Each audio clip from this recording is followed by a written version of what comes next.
Welcome to Joe's Atmosphere. Cook your shrimp, please. All of a sudden, my shrimp pan is burning up like a smoke fest.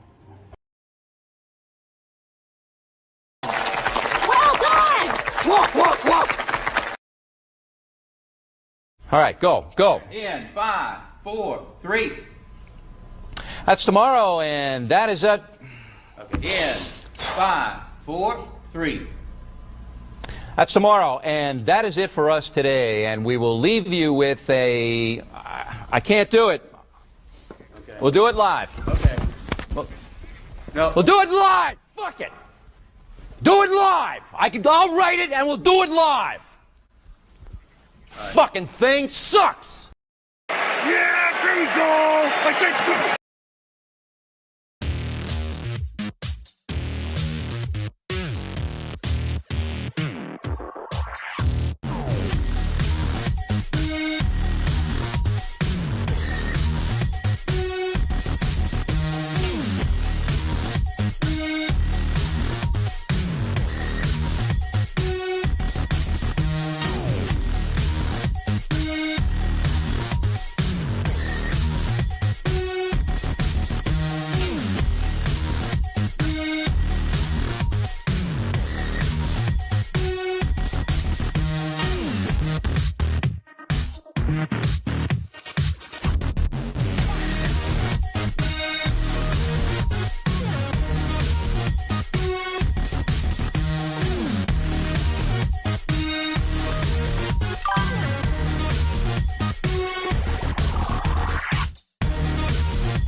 All right, ladies and gentlemen, welcome aboard. It is time for Chillin' at the Club, number 30.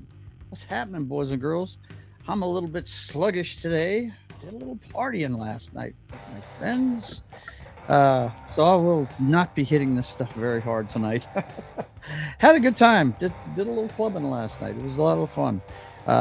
As you guys know that follow the channel, you know that Foxy and I renewed our vows yesterday for our 25th anniversary. I'll show you some of the pictures from that and everything. But first off, let's check in with the chat real quick before we get going tonight. See if they've brought any subjects for me to talk about. I've got a few things to talk about. Of course, we're going to talk about the fight last night. But first of all, let's see who's here. First up, well, the hardest working mod in the business was here first today. Looks like he was looking forward to this one. And you know who he is. Womack. Why am I not surprised, you piece of shit? And he is not a piece of shit. He's the Vinster. That's what I refer to him as when I talk to my wife when I'm telling her about my shows. The Vinster.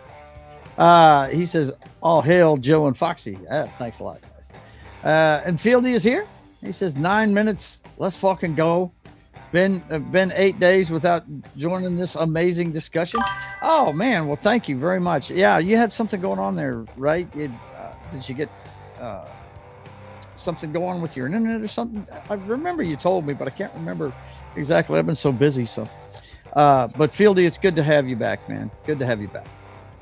And he did drop an LFG, so let's go ahead and give him that because I didn't open the show with an LFG. I'm gonna stop doing it at the beginning of the show because a lot of people want them during the show, so I don't want you to get sick of it. Let's fucking go. Let's fucking go.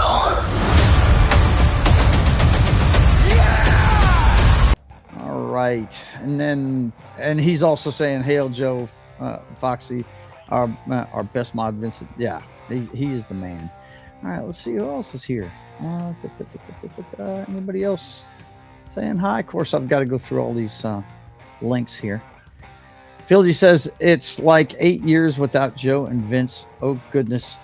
How I've missed this channel so freaking much. It's only been 8 days, man." But then again, you guys got to remember, he's younger than we are. Most of the people that watch this, he's younger than a lot of the people that watch this. Let's see. Vince says, "Monday, Wednesday, Friday, and Sunday is not enough for you." Actually, remember, it's Tuesday now, buddy. We moved the video game for 1 to Tuesday, Vince. Don't forget about that. I need more. Dude, got plenty of stuff to look at. We've been doing the shows on my channel. It's been the same schedule for what, Vince? 4 or 5 years now? There's plenty of stuff for you to watch. It's all there. Vince says, "If you need more, Joe is also a regular on Brian's That 70s Rock Fan stream on Mondays, and with Gary on Military Mondays, and I'm also on his Wednesday show too. So Pop Culture Minefield, you can always find me there on Monday and Wednesdays, and you can find me on Brian's channel every Monday for sure. We got a good one this Monday too, guys, by the way. I'll go ahead and, since I'm reading the chat here, I'm gonna go ahead and plug what we're doing Monday because I'm looking forward to it. Let me go ahead and drop the chat out of there real quick. Comedy or prophecy? We're going to be talking about Idiocracy. A lot of people think, my brother is a big proponent that this is a documentary about what's going on right now. But anyway, let's see who else is here. And that's on Brian's show tomorrow at 3:30 p.m. Central Time. So you guys look forward to that, okay? We'll be on talking about Idiocracy tomorrow on That 70s Rock Fans channel. Let's see who else is here. Looking through. Killy Chow is here. He says, "Hey, everybody. Good evening from Huntsville, Alabama." Let's see. Fieldy says, "On May 20th in Indonesia, 2 days left, the Mandalorian and Grogu will be released." Oh, yeah. You're getting it 2 days before we are. I'll see how much money it can make here. Yeah, I hear you.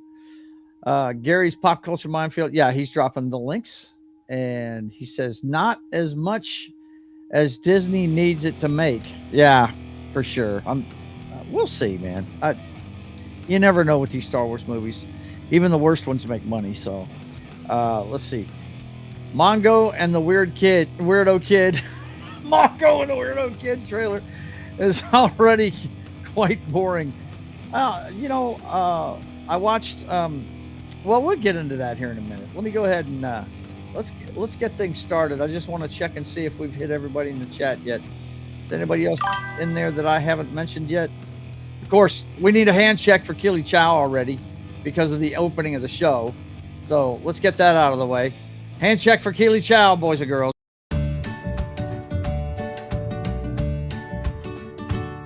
And let's see who else is in here. A few others. Martin Acosta Santana is here. He says, "Greetings, my excellent friends." And he says, "Hello, Joe. I don't know. I might be able to pull off an entire show as Droopy Dog today because let me tell you, I did some partying last night and yesterday. You know what I'm saying?" Let's see. They're all saying hi to each other. Let's see. Anybody else coming here that you know of? No, that's about it. But Martin is asking. First of all, he says again, happy anniversary. Yeah, everybody's saying that. Thank you very much, man. Means a lot coming from you, man. Appreciate it.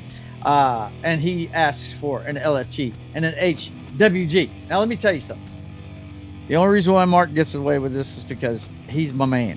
He's the guy that's always here with me. So you get the HWG, but the rest of you got to spell it out, okay? And if you don't know what that is, I'll give it to you after the LFG. Let's fucking go. Let's fucking go.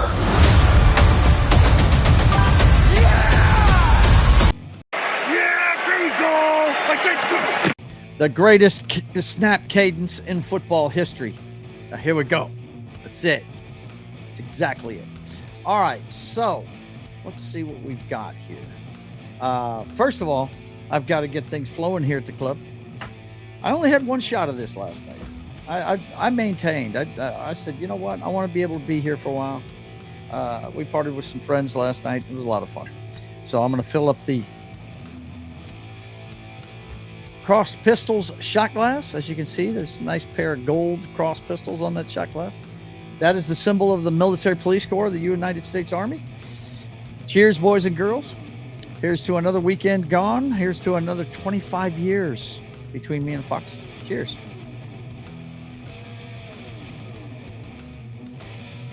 Oof. A little hair of the dog there. And of course, I've got the virus of unknown origin.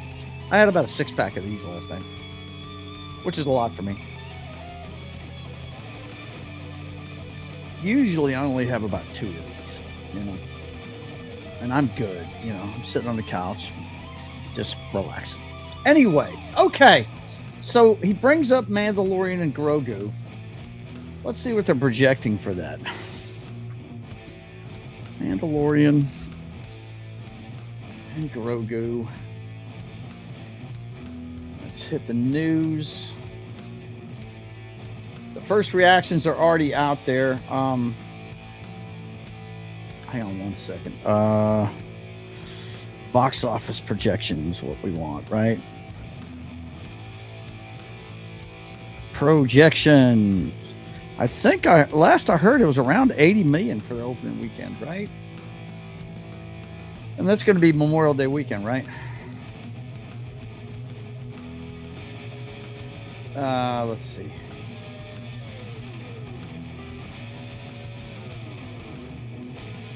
Tracking like Solo, huh?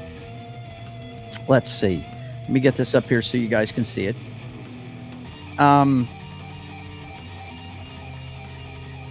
Did watch Chris Gore and Alan Ing's Out of the Theater review, and those things never have a lot of details.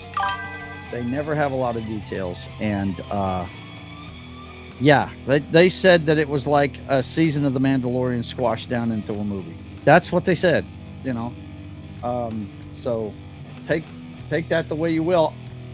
Look, when I really want to see something, I don't really pay attention to the critics because, I mean, look, when it comes to Star Wars, the critics of the first movie, I mean, Siskel and Ebert said it was a rehash of a bunch of shit from other movies. And they said it was, they thought it was lame. And look what it did. It changed the cinematic landscape. Mandalorian and Grogu box office is tracking like Solo, but there's one big difference. Okay, what's the big difference? Some Star Wars fans are understandably worried about Mandalorian and Grogu, given its latest box office predictions. Various projections have the upcoming Lucasfilm's production earning over 80 million in its domestic opener, compared to the 84 million that 2018's Solo: A Star Wars Story made on its way to being a massive flop for the franchise. And they go on to talk about other stuff, but the number we need to see here is this one: $80 million. That is the projection for its opening domestically. So, you know, we'll see how it does. Actually, no, I think that's worldwide. But we'll see what happens, man. I mean, you don't underestimate the power of Star Wars to the normies. Okay, they may want to see a whole lot of baby Grogu. Yeah, I want to point out also, as Vince did sharply in the chat, this background music is brought to you by Sharkin for Pearls. Their last album was Tsunami. The one he's working on right now is Apocalypto. My brother, the Highlander, is the guy behind the music. I hope you enjoy it. I hope it's not too loud. I hope you can hear me just fine over it. I think I've got the right balance with that now. But anyway, we actually used one of his pieces of music. You hear it every time you see me do a stream. It's called Shifty Breeze. It's the one he created for the end of the show when I'm telling you guys what's going on. And I'm actually thinking about doing like Troy does and, having my promos about in the middle of the show. So make sure that everybody sees what's going on. So I may do that tonight. We'll try it out, see how it goes. But anyway, the music is brought to you by Sharkin for Pearls. He's got topic lists for Sharkin for Pearls on YouTube.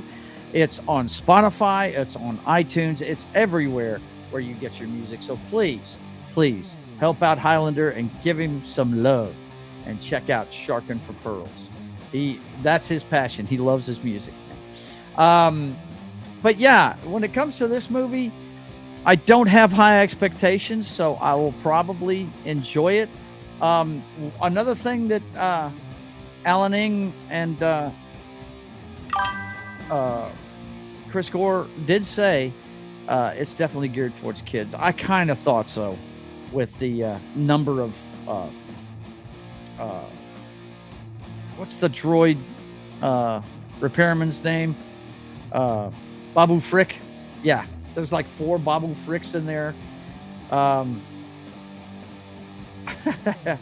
It's Sharkin time. Starts Power Ranger music. Yeah, I hear it. It's Sharkin time. I love it, man. It's Sharkin time. I like that. Very cool. No, it's not, ma'am. It is not, ma'am. No, I'm not using that shot glass tonight. You know better than that. We do that on video game night. That's Tuesday. E. Clay Thomas is here. He says, "What's up?" Not much, man. We're just getting into it tonight. Come up with your topics you want to talk about and throw them in there. We're just getting to it, man. Let's see. Vince says Asia as a whole isn't very fond of Star Wars stuff. They really dug the prequel, though. Yeah, well, I mean, I dug the prequel. I say I dug the prequel. Let me correct that. I liked the Phantom Menace. I still say the best lightsaber fight in any of the movies. The big climax of the show has always got actually, the first one had it about halfway through the show, right? Between Obi-Wan and Darth, and that's the worst one out of all of them. But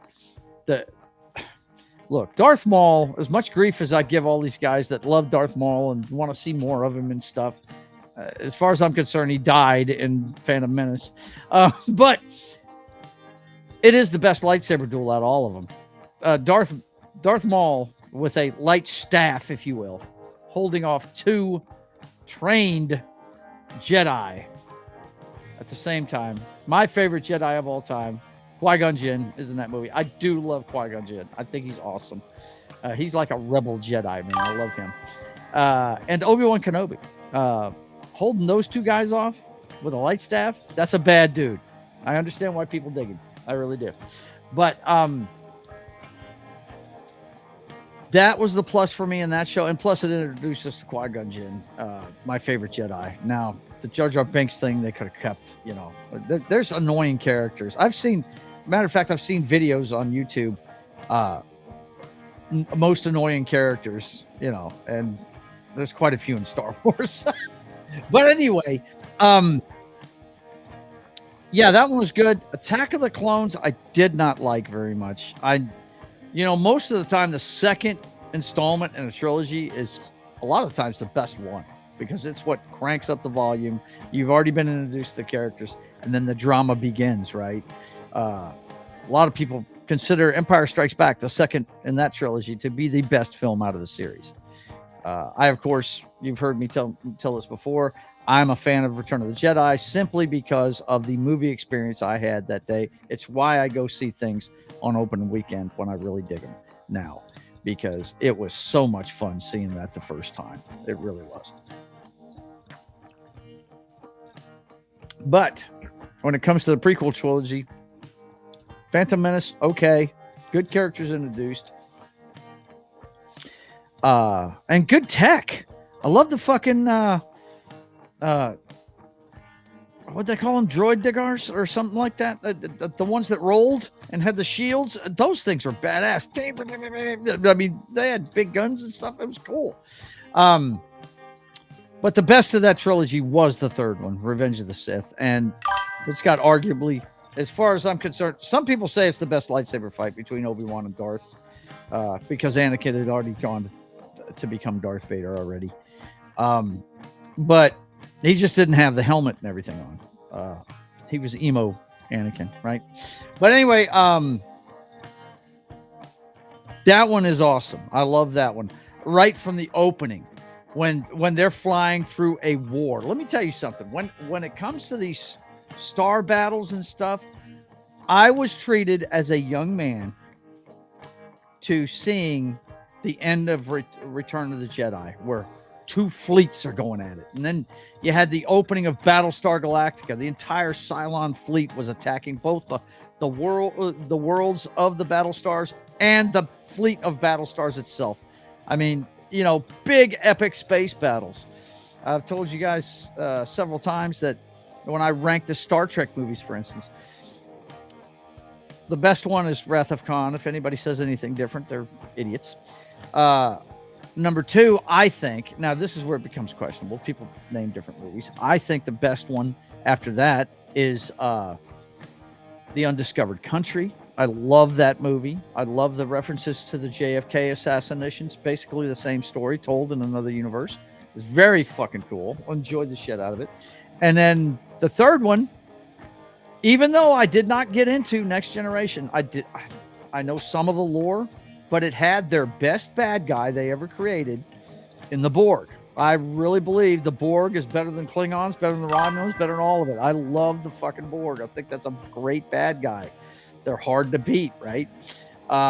And the reason why, one of the reasons why I love that movie so much, First Contact, is what I'm talking about. I think it's the second of the Next Generation movies. I think the first one was Generations, right? And First Contact was the next one, I think. But First Contact is so great in my eyes because the entire fleet is attacking a Borg cube, and it's awesome. I loved it. I love that opening scene of that fucking movie. It's so great.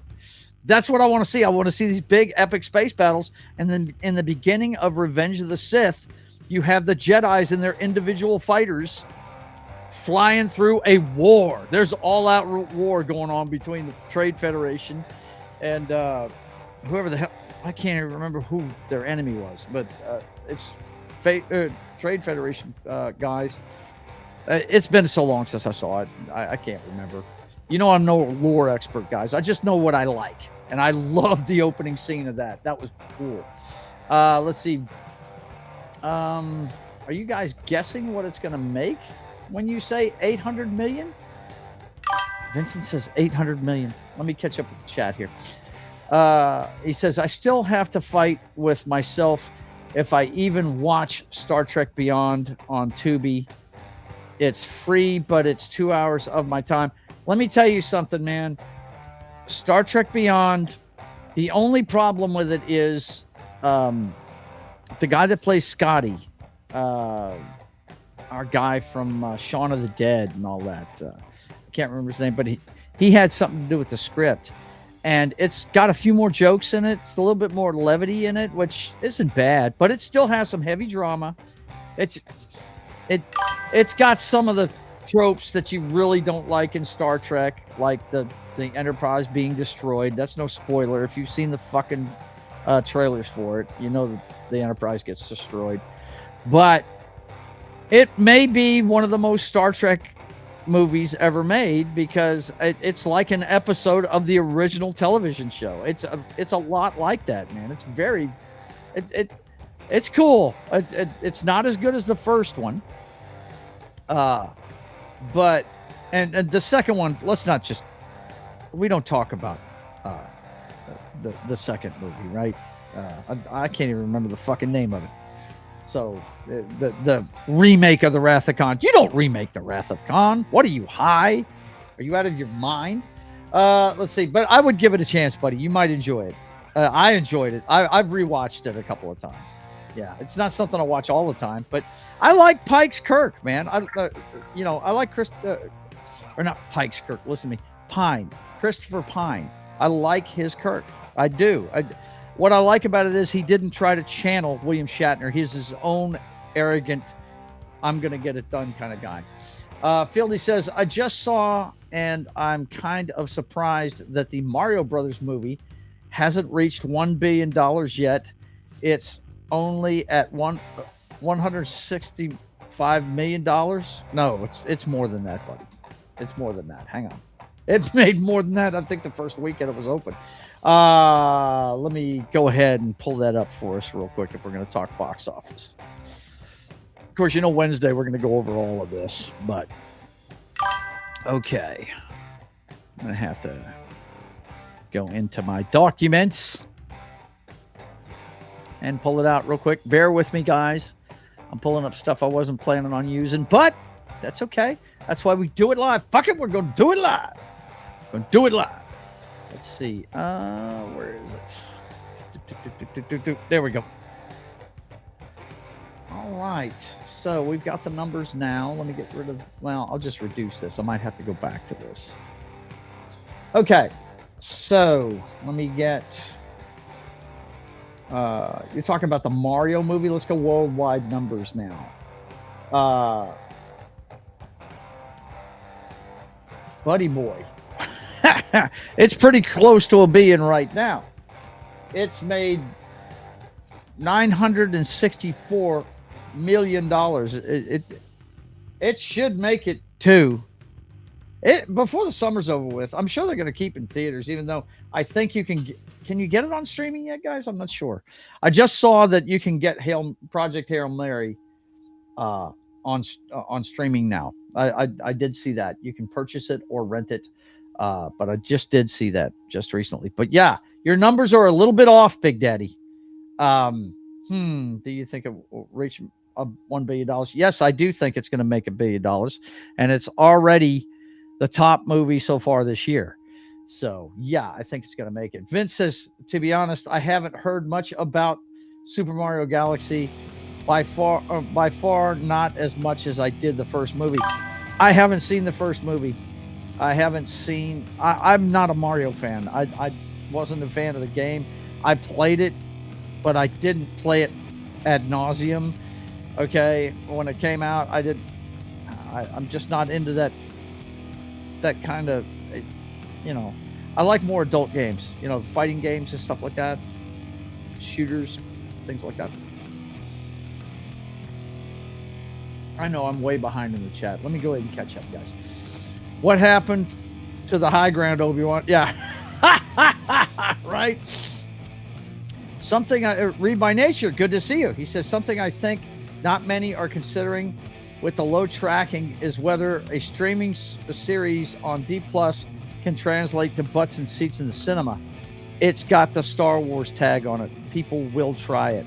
What's going to cook it will be word of mouth. Now, you got to remember something when you're hearing stuff from our sphere, boys and girls. These are people that watch a lot of this stuff. So you have to impress us to get a big pop from us, okay? One of the reasons why Project Hail Mary is number 3 for the year is from word of mouth. If you watch the numbers roll in for that, let's see what it was this weekend. Let's see what the weekend domestic stuff looks like. Let's take a look. Project Hail Mary has finally dropped out, but it had double digits for a long time. It did. So, you know.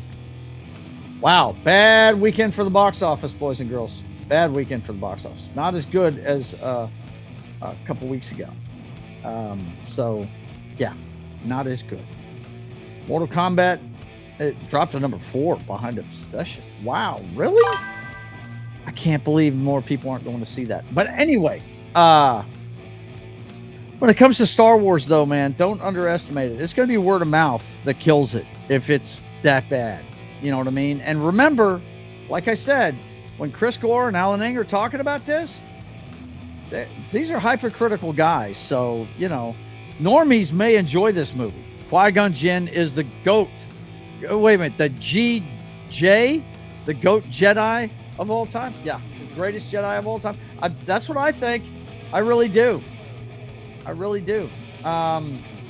You should listen to Star Wars Master and Apprentice. It's Qui-Gon Jinn and Obi-Wan's centered story. Sounds cool. Droidicars or destroyer droids. Yeah, I love them. Love them, Martin. Love those things. I love the fucking tech that they... What Disney Star Wars didn't really play into is the tech part of it, man. The fucking love of fucking tech, dude. That's what they didn't play into. And they should have. Imoken Crywalker. Yeah, that's him. That's him. Before he got the armor. The guy that got whipped by the high ground. Read by Nation says, I personally really enjoyed the first 2 seasons of Mando, but the third sucked. And none of the trailers so far piqued my interest. They're trying to play on your heartstrings, and way too much kiddie stuff, as far as I'm concerned. Hey, at least he didn't dance down the street of Coruscant. Yeah, no doubt, right? Vince says, yes, 6 is my number 2 now. Oh, talking about Star Trek? Yeah. The Undiscovered Country is great, bro. It really is. Vince says, Martin says, Vince, he might,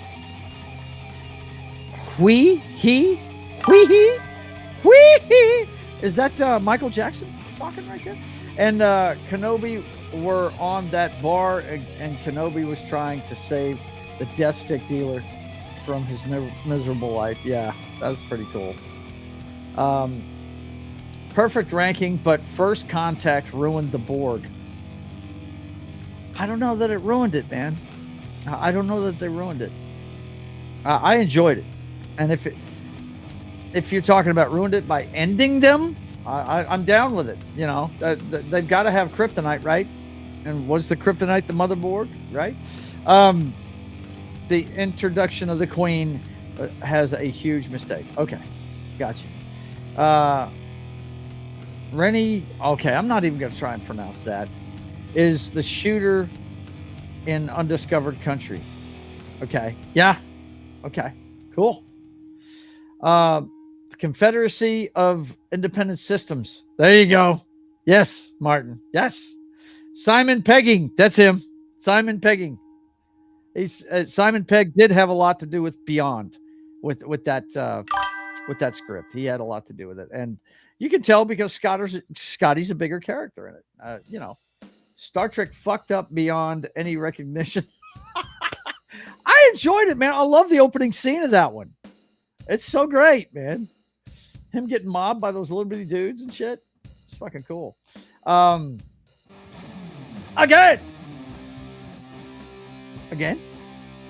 Really? Okay, if you're going to say that, I actually have this queued up, and I'm going to play it. Fine. If you're saying, okay.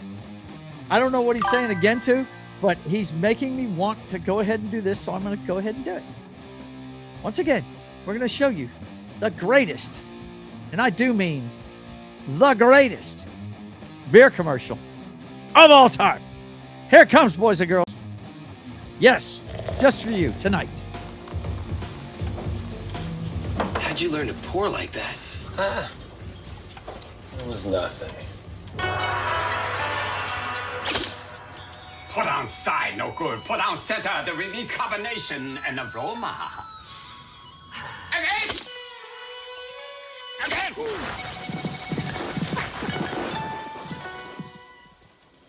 Again!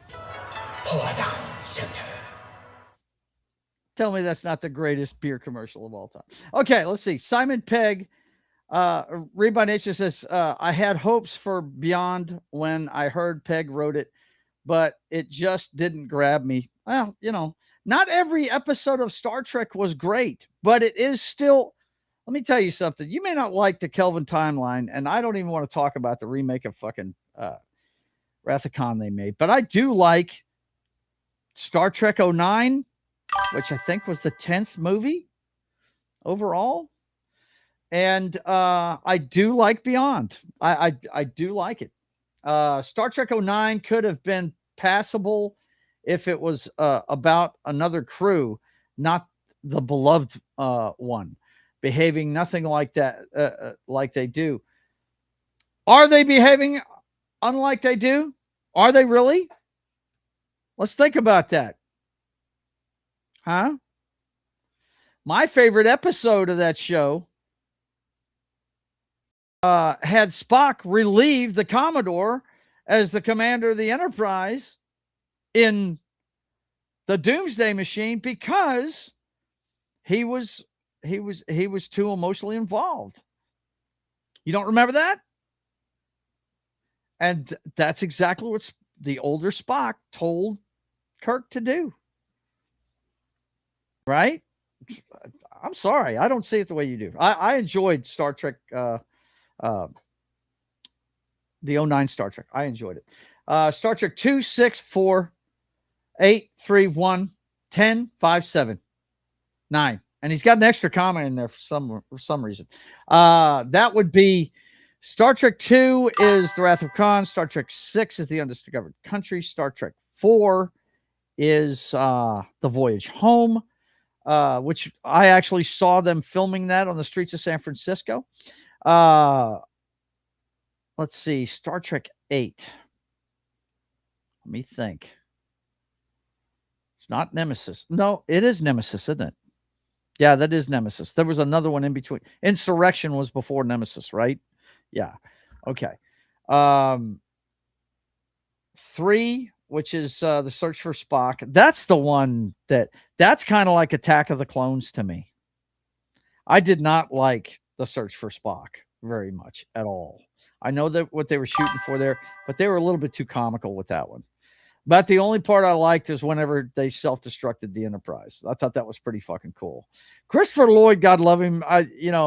He's great. He's a great actor, but you could hear that stammer in his voice underneath it. It kind of broke the fucking aesthetic of the Klingons for me because he said that stammer in his voice sounds like he's not confident. Okay, so it kind of broke it for me, broke the immersion. 10, I believe, is 09. 5 is, wow, really? You're putting that above 7 and 9. Let me see. 7, yeah, I put 5 above those two Next Generation ones, yeah. 5 is Star Trek Frontiers or something like that. What's it called? God, I'm gonna have to look it up now. I've had a little drinky poo and I can't. My memory's not working too well. The Final Frontier, Star Trek: The Final Frontier. That's what it was. That's what it was called, I think. Correct me in the chat if I'm wrong. Star Trek 7. It's sad that I know this, isn't it? It's sad. I even know the names of the fucking Next Generation ones. Frickin' 7 would be Generations, and then 9 would be Insurrection. That's them. And then I notice he's not even mentioning Beyond because he haven't seen it. So, we're not going to mention. I can't even remember the name of it now.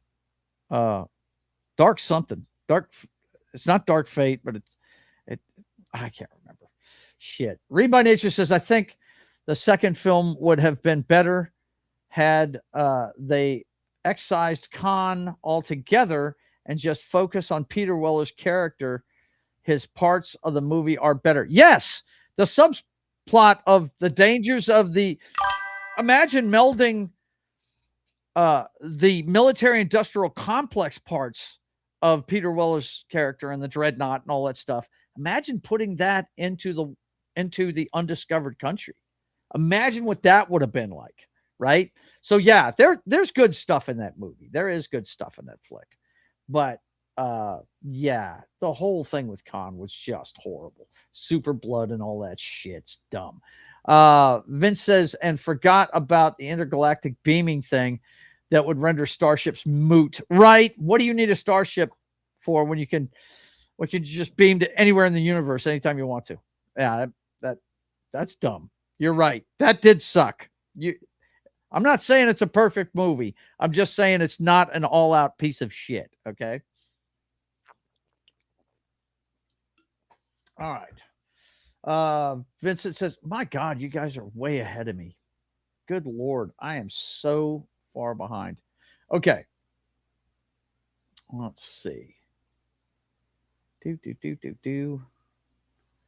going to come down right about here. Okay. Okay. You did that one. Vince says, and forgot about the intergalactic. Yeah. Okay. Mario movies, not fan myself. Never had a Nintendo, but hear stuff from our corner of the internet. Not so much with Galaxy. Look, I'm not poo-pooing it. I'm just saying I wasn't a fan of it. Didn't see it, so I really can't comment on it. I did have a Nintendo and a Super Nintendo. My Nintendo, I played Duck Hunt most of the time on that thing. I shot ducks with my pistol. But Super Nintendo, it was all about Killer Instinct, boys and girls. Yes. The fighting game Killer Instinct is great. Read by Nature says we have to set Joe up. Oh, I forgot. I got to get the music going again. Let's see. We have to set Joe up with Mario Sunshine for a gaming stream. Okay.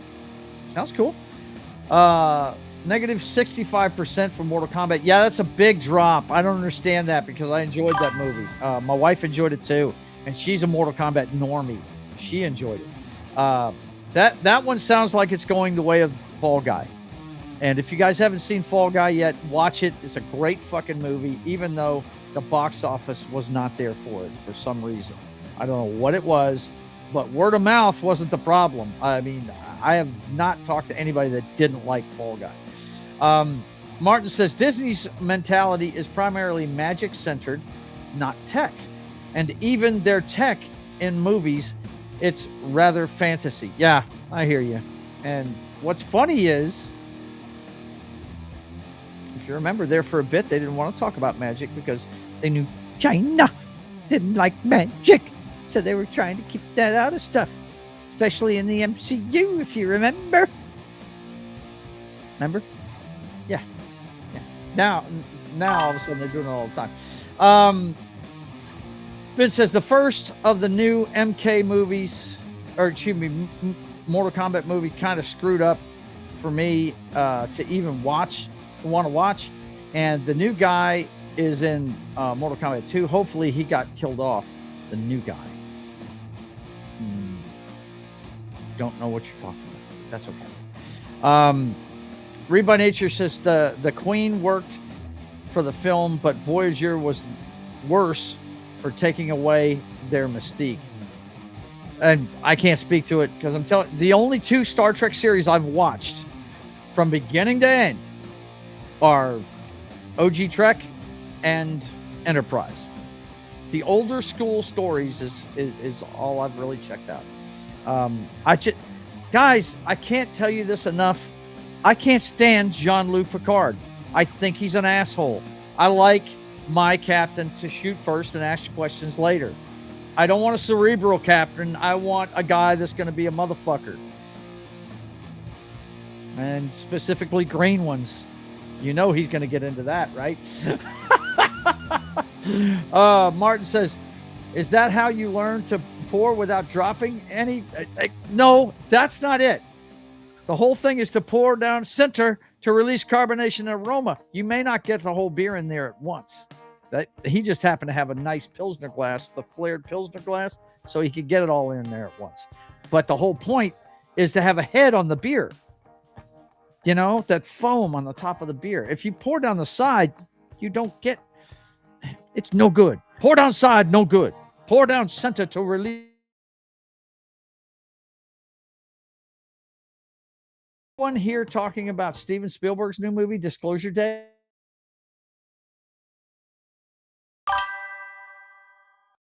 Looking forward to that.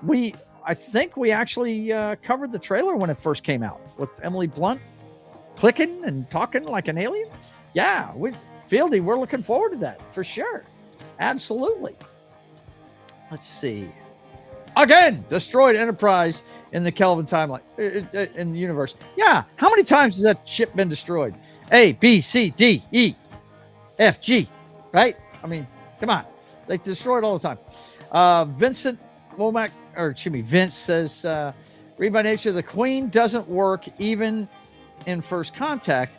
It changed the Borg from a collective to a simple hive mind. Okay, I can get that argument. But I'm kind of biased because I love the girl that played the Borg Queen. First movie I ever saw her in was a movie called Ghost Story back in the day, and she is gorgeous. That woman is absolutely beautiful. And that was part of how that Ghost Story, she would lure men in with her looks and stuff. Let's see. Martin says, oh, you're on, buddy. Next Tuesday's after show, we'll have a Star Trek clash. Okay, dude, I'm down. Look, I do not know everything about Star Trek. I don't. I know the Star Trek I like. That's simple. Star Trek 8. Oh, let's see. Hang on. Yeah, here we go. Vince says Star Trek 8 is First Contact. The movie, then the trilogy, then the Final Frontier. 6 is The Undiscovered Country. 7 is Generations, sir. Go check the math. What? Oh, I see. You said 8. Okay. Was First Contact right after that one? I thought. No, I could be wrong. Yeah, you're absolutely correct, sir. I was thinking you said 7. Okay. Insurrection is 9. Okay. Nemesis 10. Gotcha. Okay. Gotcha. Kirk traveled in time with a vehicle he stole from Doc Brown. Right. That's why he's in there as a Klingon. Final Frontier. That's it. Yeah. Final Frontier. Let's see. Into Darkness. You had to say what it was, right? You had to make me remember it in full, vivid color now. Thanks a lot, Vince. I love you, but you're wrong for that. Star Trek Into Darkness with that. That spells out something else. Who is this coming in with an LFG? That's Real Wade Nation Gaming Clips. I'll be glad to give you one, sir. Here we go. Yeah, there you go. Let's fucking go. Let's fucking go. I'm almost caught up. Let's see. E. Clay Thomas says, quick, type faster so Joe can't catch up. Vince says, oh God, what to say? Real by Nature says, Fall Guy was such fun and a solid story. Love the bit when he's on the back of the truck. Yeah, dude, it's awesome. I love that. Look, I like anything. I'm a huge Burt Reynolds fan. When I was a kid, I loved Burt Reynolds. I loved his movies, and he did his own stunts when his bones were made of rubber, right? And the guy that was directing those movies, the everything from Smokey and the Bandit on, was directed by Hal Needham, who was a stuntman that worked with Burt Reynolds forever. And it just makes for look, real stunts. Look, watch The Road Warrior, one of the best stunts I've ever seen.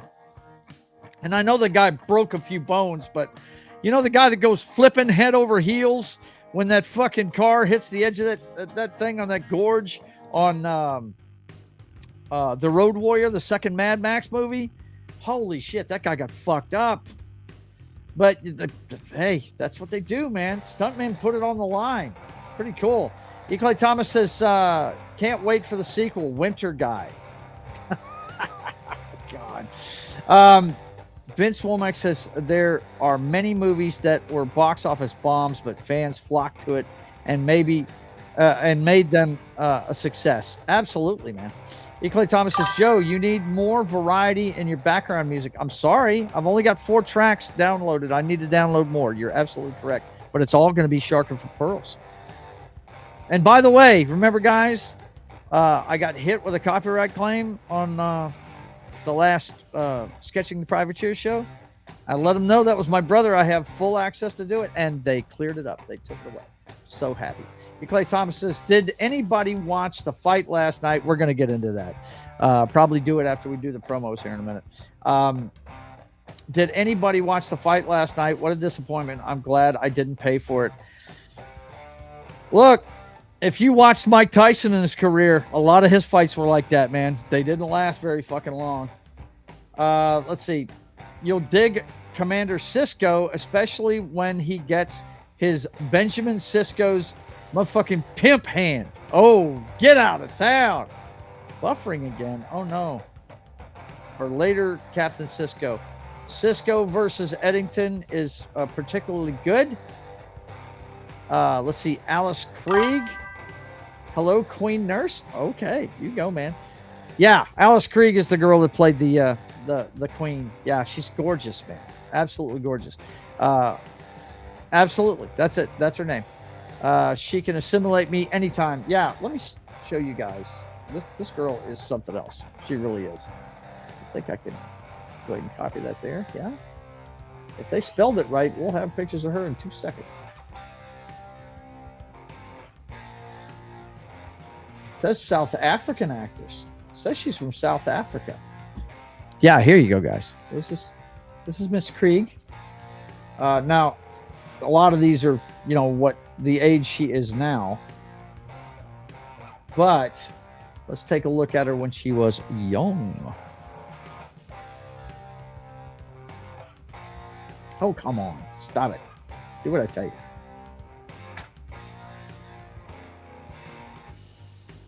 Oh, really? Okay.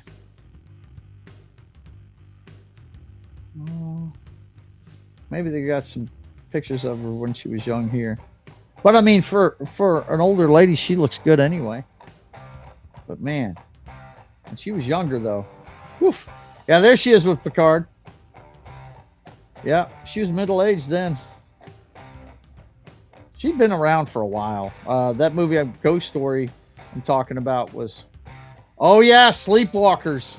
Yeah, let's take a look at her in 1992, boys and girls. Look at that. That girl is gorgeous. She was the mom, right? And I think, wasn't Leo from Charmed? Wasn't he the son? If you've never seen Sleepwalkers, it's about a couple of shapeshifters that shifted cats, I think. I'm not sure. But yeah, Alice Krieg is beautiful in this fucking movie. I mean, look at that. That girl is absolutely gorgeous. There she is. Yeah, it's Leo. It's Leo from Charmed. Yeah. It's one of the better Stephen King movies. It really is. Trying to find a good one of her face. They just don't have one of her looking straight at you. Is that Mark Hamill? Is that Mark Hamill? Was he in this movie? Get out of town. Was he in this? Let me take a look at this cast here.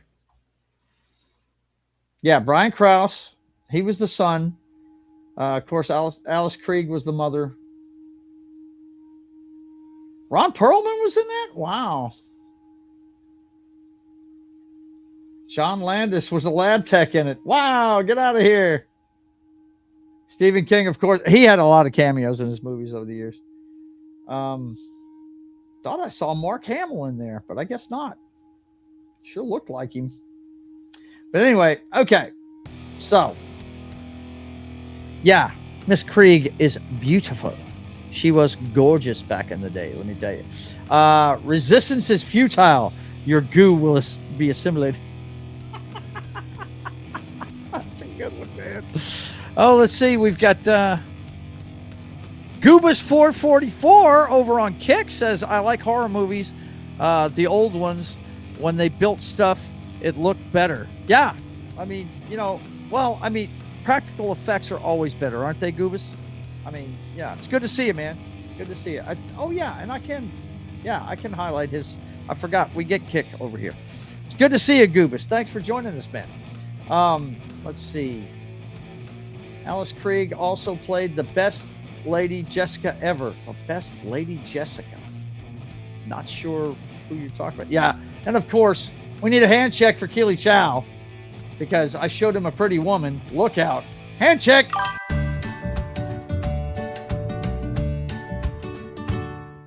Too busy feeding the ducks.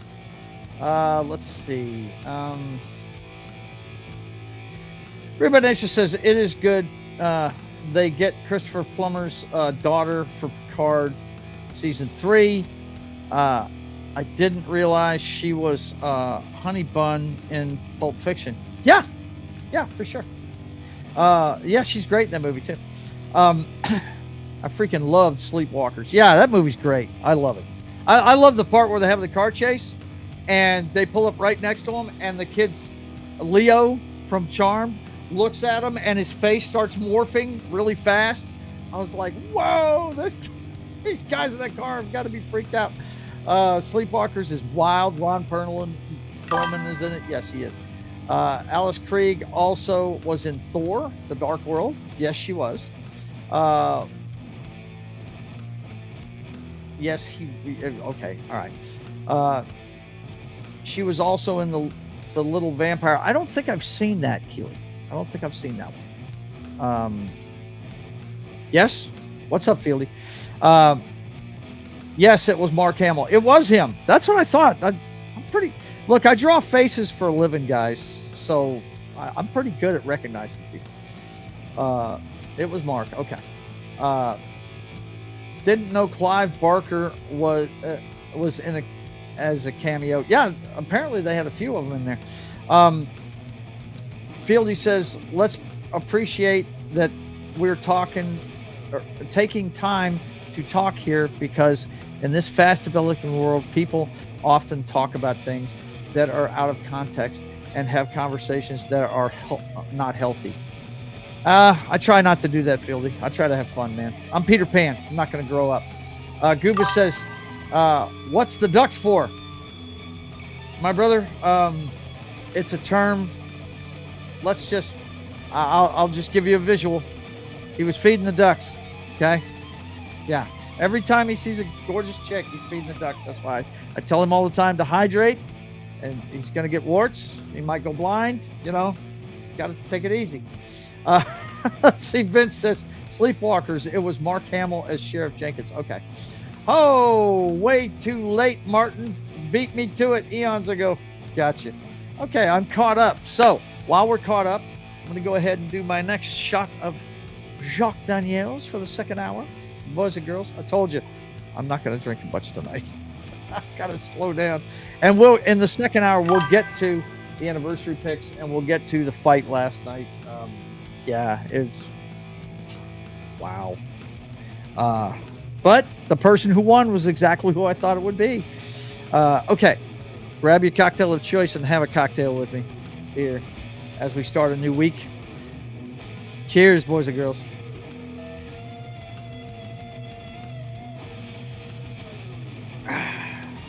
Yes.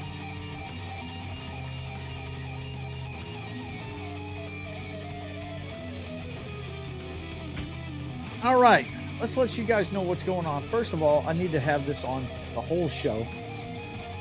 Don't forget, and we're going to go for another hour, guys. I just want to go ahead and do the promos early. I want you guys to be able to see them so you know what's going on. If you want to get a commission done, like I said, to do pencil sketch portraits, I've also decided to open it up a little bit and let you guys get some of my artwork. If you want a digital comic book version of yourself, I'll do that up for you too. I've been doing it with the Privateer for a while, so I know I can do it for other people.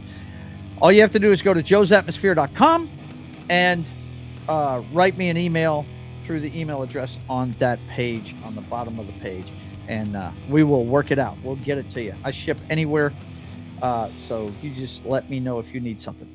Also, if you want to know about everything Privateer, you go to my Subscribe Star page, and we will show you everything, all the artwork, the written stories, the backstories, all that good stuff. And also, want you to go check out on Amazon Kindle. You can see the 0 issue of the Privateer. You just go to Amazon Kindle and look for Atmosphere Comics, and you'll find the Privateers folder there. Let me see. Okay. My wife sent me the pictures. I've got to send those. Save photos. Okay, got that. All right, save. Yeah, showing photos. Okay, boom, got it. And then I've got to send them. Hang on one second, guys. I'm not being able to walk and chew gum at the same time, but don't forget to check those sites out. Of course, you know, you're watching Chillin' at the Club number 30. And the reason why you're watching it is because Highlander had to work this weekend. He couldn't even come to my renewal, and really upsetting that he couldn't come. They're downsizing at work, and he had to stay there. He worked today, so and he worked yesterday. So say a prayer for him. I hate it when my brother works too hard, and he seems to be doing it a lot here these days. But we will be back with the Brothers Hack the Matrix next week in the same time slot at 6 p.m. Central Time. Everything you need to know about the clown show that is 2026 through today's headlines. The Brothers Hack the Matrix every week in this time slot at 6 p.m. Central Time when the Highlander is available. And then don't forget tomorrow morning, Martin, if you know what we're doing tomorrow morning, please type it in the chat. I checked the channel earlier and I didn't see it, but it's Military Monday at 10 a.m. Central Time. You guys come check it out as Martin, Anima, Gary, and myself talk about a great military movie, and Martin will put it in the chat what it's going to be whenever he gets a chance. That's at 10 a.m. Central Time tomorrow. And like I said earlier, we're going to be doing 70s Rock Fan at the movies at 3:30 p.m. Central Time over on that 70s Rock Fans channel. So go check that out at 3:30 tomorrow afternoon as we talk about Idiocracy. And then, of course, Tuesday night, it's time for part 4 of Martin and I's playthrough of A Way Out. Looks like we're almost done with the game. Jed seems to think we might finish it this week. I don't know about that, but, you know, it's definitely going to be, I think we're going to have a part 5. I'm not sure. But we do it every Tuesday night at 10 p.m. Central Time. So come have a drink with us as I fuck up a video game with Martin as I have a cocktail or two. That's 10 p.m. Central Time on Tuesdays. Then Wednesday at 3 p.m. Central Time, we do another Wednesday afternoon matinee. We talk about a great movie over on Pop Culture Minefields channel. Gary hosts as me, Martin, and Anima talk about a great movie. And Martin will type it in the chat if he's still with us, what we're going to do. But we always cover a great movie every Wednesday at 3 p.m. Central Time. Before we go live with State of the Atmosphere, that's our pop culture show we do every week. And this week, the main topic is binge-worthy television shows. My wife and I are wrapping up True Blood right now. What do you guys watch when you're just watching mindless television? Do you binge watch something? We're going to talk all about bingeable television shows. Also, we're going to give you the pop culture update, and we'll check in on the girlfriend of America, Sydney Sweeney. So you guys come check it out Wednesday at 5:30 p.m. Central Time.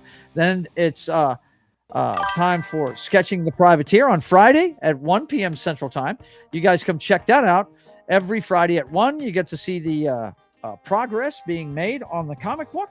So look forward to that. Fridays at 1 p.m. Central Time. And then Friday at 8 p.m. Central Time, we'll watch you back over on Pop Culture Minefield to watch Knock, Martin, and John get things going with I'm sorry, I'm not being able to walk and chew gum at the same time all of a sudden again. Hang on. Okay. Yeah, they're playing Baldur's Gate, and they're doing a good job of it too. They just had a big part of it went through this last Friday night, man. You got to check that out, folks. And yeah, that's every Friday at 1 p.m. Or excuse me, 10 p.m. No, listen to me. Stop it, Joe. Stop trying to move the pictures and say what it is. Okay. Pop Culture Minefields channel. Gaming Night with John, 8 p.m. Central Time on Friday night. Okay? Get over there and do that. And then that brings us right back around to, hopefully, with Highlander with us, the Brothers Hack the Matrix. Also, don't forget to hit your notification bell so you can find out when I'm going live with Living Room Late Night. That's when I fire up my PS5 in my living room and play a video game and just talk to the chat while I'm doing so. But you only see this live if you hit your notification bell for the channel. So subscribe. We want you to like, share, subscribe, and all that good stuff always. All right, so let's get back into this. I have, let's see, did I send them? Let me see if I sent them. Did they make it over here? Hopefully they did. Let's take a look. Yes, they made it over. Okay, as you guys know, and I will catch up with the chat in a minute, but I did promise we were going to do this. Foxy and I had our anniversary, and as a matter of fact, I need to text her real quick and tell her, not for a beer, but tell her to bring something in here that I'm thinking about. If you guys want it, you're going to have to pay shipping costs, but I'm going to keep it like low. I'm going to keep it as low as I can, but we gave out little gift bags, and there's not much to them, but you get some of my artwork on a specialty bead. Let me see. Let's call her real quick. Let's see if she'll answer the phone. Let's see if Foxy will answer the phone. The Royal Fox. Hello? What's up, gorgeous? How are you doing? I am doing my show. You know that. Can you bring me one of the gift bags? Yeah. I would appreciate it. Thank you very much. All right. I love you. Bye. She's in there watching TV while I do this. We like our alone time. Foxy, she gets up at 5 o'clock in the morning, and she doesn't have to be to work till 7 just so she can sit there and sip coffee by herself first thing in the morning and have nothing bothering her, you know? Let's see. Let me go ahead and get back to the chat while I'm waiting on that. And Goobus over there, let's see. Hang on. Here she is. She's here. Okay. So say hi. Everybody say hi. That's Foxy. Yeah. This is the gift bag, guys. This is it right here. Okay. And like I said, I'll come up with it, and I'll let you guys know. Just check out the community tab. But you know, it's got a few mints in there, just nothing big. There's some plastic daisies in there because Ronda is all about daisies. She's got tattoos of daisies. It was her mother's favorite flower. Okay. So, but anyway, the big, not the big thing, but the unique thing you'll get in this is a specialty bead you can hang around your neck. On the back, it says Ronda and Joe, 25 years, May 16th, 2001. That's when we got married, right? And then on the back, it's got the artwork I did. If you've been watching Sketching the Privateer, it says Royal Fox and Privateer on it, right? And it's got that picture. I can show it to you bigger, but this is a specialty bead that, just like this one right here, that you can wear around your neck. See, guys? You just throw it around your neck, right? And voila. You got it. You can feel like you're at the Mardi Gras, right? So, anyway, if you guys want one, I'm going to come up with a price for it. I'm not going to do it tonight. It was just an idea I had because we had a bunch of them left over. She made 50 of them. We didn't expect 50 people at this thing. It was actually just family and stuff. But let me go ahead and show you those pictures. Let me pull this up so you guys can see this. Bear with me real quick while I get this going. Okay, so I went ahead and sent them. I'm sure Martin's already looked at them. They're in what they call what we call sketch state of the atmosphere file. Okay, let's see, share them. Yeah, it was a small ceremony. My cousin Lisa and Heidi, shout out to you guys and your husbands. They left dinner before I could say bye to them last night. I'll explain here in a minute. But anyway, here we are coming down, and I had no idea how long my hair was until I saw these pictures, man. I'm up there looking like a 70-year-old Legolas, man. Oh my gosh, it's just crazy. Now, that guy that's doing the service, he is the executive pastor at my church. I'm in one of the notches in the Bible Belt. Like my boy, he's my favorite comedian ever. Sam Kennison would say he was a reverend in the Bible Belt before he became a comedian. But that guy that's pictured there, his name is Jeff Harper. Shout out to you, my friend. He is the executive pastor of Bel Air Baptist Church, a pretty big church in South Bossier, on my side of the river. What's really great about this is he's the executive pastor, and his father, who still preaches at the church, okay, he's about to, I think he's about to turn 70. He's a little bit older than I am, and he married us in 2001. So that was pretty cool. I thought that was cool. That's my mother's head, by the way, that they're shooting pictures over right there. But anyway, yeah, I'm up there looking like Timu friggin' not Aragorn, but Legolas, right? And Jeff did a great job with the ceremony and everything. I think he quoted Ezekiel, where it speaks to how you're supposed to regard your wife and everything. And I had no idea how long my hair was, guys. This is crazy. My hair is getting pretty damn long. Yeah, they took some really good pictures though. This is when we were doing the vows and everything. That's Foxy. She looked great. She's got, you notice she's got the daisy head wrap and everything, right? And daisy bouquet, right? God, my hair is long, dude. That's crazy. Can't get over how long my hair is. Anyway, we set our own vows to each other, and look at my wife. I don't know what she's looking at. Jeff looks great though. He's an awesome guy. He really is. He coaches he coaches for Bossier High School. Doesn't take a paycheck. He does it voluntarily. It's the school where, the bad parts of town, that's where the kids go, and he that's part of his outreach, man. He ministers there and he coaches football. Yeah, he's pretty cool dude. Like him a lot. This is just a bunch of friends get together, and I don't know what happened with the lighting. I don't know why they didn't have their flash going, but this is just our friends getting together with us. We took a bunch of pictures afterwards, and that's the cousins and my mom. That tiny little woman next to me, that's shorter than Foxy, is my mother. Yeah. And then we got all the ladies together, and me and mom and Foxy. Yeah, it was a great day. We had a really, really good time. I think that's my favorite one, the last one. And yeah, I have got some long, snowy white hair, guys. That's just all there is to it. Okay. Hope I didn't bore you too much with that. I know fans of the channel were really looking forward to seeing those. So there you go. All right, let's catch up with the chat here. Let's see what's going on with them. Damn dirty hippie. Look at this. Vince, come on now. Bless you both, he says. There's an English comedian who trained to be a priest before he got into stand-up. Really? Read by nature. Cool. I like Sam. Sam was a Southern Baptist preacher. You kind of look like Jesse Ventura from behind. Really?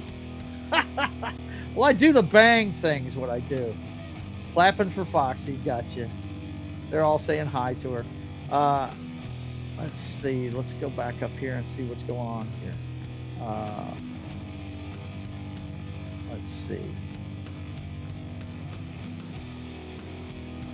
Man, I had a lot of things come up here. Okay. All right.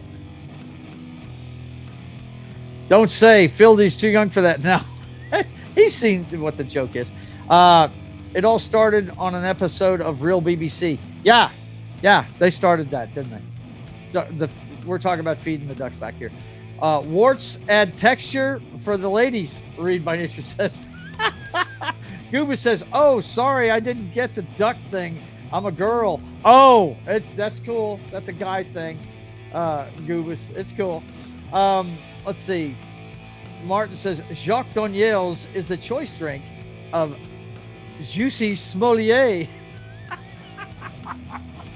That fine French actor, Juicy Smolier, I hear. Really? That sucks. I hate to have that attached to him. I still need to grab a clip of Az ripping off the head of the... Oh, yeah, talking about Goku. Yeah, no doubt. He did do that. And Goobus is laughing. That's a good sign. She's got a good sense of humor. Let's see. Is somebody leaving? Let me see. I missed something in there. See you around, my brother, he says to somebody. Okay, I'm waiting. Okay. Yeah, I'm sorry. I'm trying to catch up on the chat here. Have you tried the 7-year age Jim Beam? I had it recently. Not bad. Nah, I've always stuck with what I know. When it comes to drinking, you really need to stick to what you know, because your body chemistry may act differently with different things. I bartended for 18 years, and I will tell you, if you drink the wrong thing and you're not used to it, it can seriously fuck you up worse than you usually are. So you definitely want to do that. You want to maintain. If you want to maintain, like I did last night, I had a good time, but I had about 6 of these, but I only had 1 of those, and people could have bought me shots and stuff. Well, I did have 1 shot bought. One of Ronda's friends bought us a round of shots, but they were in test tubes, and those are kiddie stuff. They're sugar. It's stupid shit. They don't even taste like anything. But when it comes to hard alcohol, you really need to stick to what you know. Let's see. Remhead 44, how you doing, man? Good to see you. I don't know that I've met you. That fight sucked. I'm convinced all sports are rigged by the mob. No, not all of them are. Your anniversary of 25 years old and me is just 23 years old with your... You're crazy. Martin says the Green Goblin did nothing wrong. Tomorrow is Catch 22. That's what the Military Monday movie will be. Downsizing, but Daniel had to do an extra shift. Sounds legit. Yeah, exactly. He's the logistics manager of a bottled water company. I don't know why I struggle to say that. Got to go. My planet needs me. Okay, take care, Martin. Ciao. See you later, man. Good to see you. Funnily enough, I just watched Catch 22 on my watch list. Just put it on my watch list. I'll get around to that eventually. Very cool. I watched Trump dance. I watched Trump dances. Good for you, buddy. I watched Scooby-Doo. Very cool, Goobus. You talking about the live action with Andrew Lillard, or are you talking about the cartoons? I used to watch the cartoons growing up. Read by Nature says I have trouble watching TV these days. Outside of 1 or 2 must-watch shows, I have a watch list I rarely delve into. Well, we're going to talk about some stuff that you may want to get into, man. We're going to review it and talk about it. Maybe we'll turn you on to some shows that you'd like to check out. We'll enter mid-year. Yeah, 2026. Vince says, I haven't watched TV since like 2005 or so, technically through 2010. I switched on the box when I was sorting through my mom's stuff. Yeah, I hear you. Oh, everybody's saying hi to my wife. Oh, I thought you were ending the stream. My planet will have to wait then. That I told you at the beginning of the show, guys, that I'm going to start doing the promos in the middle of the show. That way I can, just get out of here at the end of it. Screw your planet, Vince says. Vince, damn dirty hippie. Oh my God. Bless you both. Fieldy says, bless you, man. Read by Nature says, there's an English comedian. Yeah. I already read that one. You kind of look like Jesse Ventura. Johnny Vegas is his name. Oh, okay. The comedian? I'll have to check him out. Sours are a fun drink with shots. I think I had I'm not sure what I had. Tracy bought like 4 shots, and they were candy. They were nothing. You were talking about binge watching shows earlier. Nice wedding pictures. It looks like pretty church. Oh yeah, it's a great church. This thing is huge. It really is. Send my best wishes to Foxy. Will do, Fieldy, no doubt. And he says thank you, Joe.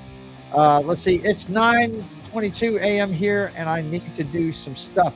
Take care of yourself, brother. Watch the rest on the replay. We're going to talk about the fight here in a minute. Gooba says, all Scooby-Doo, my brother makes fun of me for it. No, don't let him make fun of you. You like what you like. That's one thing we don't do on my channel. We don't make fun of people for what they like. Trust me. I've said it several times. One of my favorite things to watch is the Blood Rain trilogy by Huey Bull. You know what I'm talking about? It's one of the worst things ever made, and I love it. Look, Howard the Duck. That movie right there, directed by Ron Howard, a great director. One of the first Marvel movies ever. It's arguably one of the worst movies ever made, and it's great to watch. It's a lot of fun. Me and Jed are going to be doing a watch party of that at some point. Vince says, be seeing you around, Fieldy. Yeah, he had to go. Fieldy says, be seeing you. Be good, everybody. You take care of yourself, buddy. Reed says, speaking of Scooby, it was created because the guys behind it were forced to cancel Herculoids. Really? At least according to a vid I saw the other night. Well, a lot of times they know what they're talking about. Remhead44 says they're making a live-action Netflix Scooby-Doo show. Are they?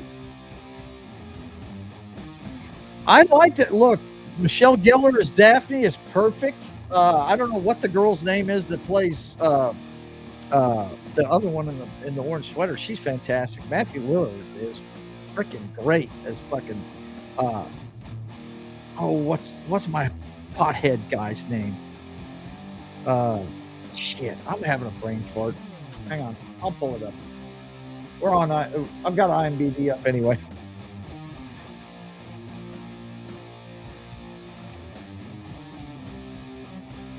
There it is. Matthew Lillard, Freddie Prinze Jr. I mean, this is some of the greatest stuff ever made, guys. Scooby-Doo is one of the greatest things ever, dude. CGI dog, but it works, man. It works. This is a classic. I think they made a couple of these, didn't they? Yeah. Shaggy. That's who I was trying to think of. Shaggy. Matthew Lillard's Shaggy. Freddie Prinze Jr.'s Freddie. And I think he's married to Sarah Michelle Gellar. Or didn't they get married at one point? I think they did. Goobish tells me it's Shaggy. Yeah, there you go. Let's see. Yes, the cast looks like it might not be terrible. Read by Nature says, I think there's already cast picks for the new Scooby-Doo. I'll have to check it out, man. Yeah, here you go. Linda Cardellini plays Velma. Yeah, that. They couldn't have cast that any better, man. This is a great movie. If you've never seen it, you need to watch that thing. It's fucking fantastic. Let's look up and see if they've got the new one. Let's see if they've got the new show. I used to watch the cartoon religiously, man. Loved it. I mean, because it was always because of those damn kids, right? Let's see. I don't see anything with this year coming up. But let's see if it's Origins. Is this it? 8 TV series.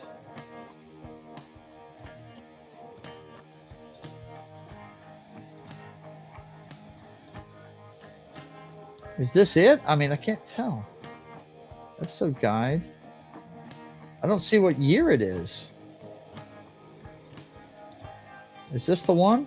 You know what? We'll hit the search real quick. Scooby-Doo. Did you guys say it was Netflix? Scooby-Doo series. Live action series, right? Live action series. Or is it Netflix? Let's hit Netflix.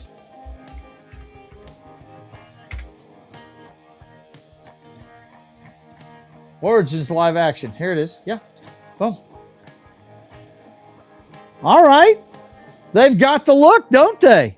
Wow, man. All right. There we go. Unmasked, everything you need to know about Scooby-Doo Origins. Velma would say the mystery is starting to come together. Production has begun on Scooby-Doo Origins. Netflix live action take on the iconic crime solving. Blah, blah, blah, blah, blah, blah, blah, blah, blah. Okay, so hang on. They've got a tweet here. Huh. A Scooby-Doo live action series is coming to Netflix in this modern reimagining. Oh my God, I hate that word. All old friends Shaggy and Daphne team up at summer camp with scientific townie Velma and the strange but handsome Fred to solve the mystery of a lonely, lost Great Dane puppy who may have witnessed a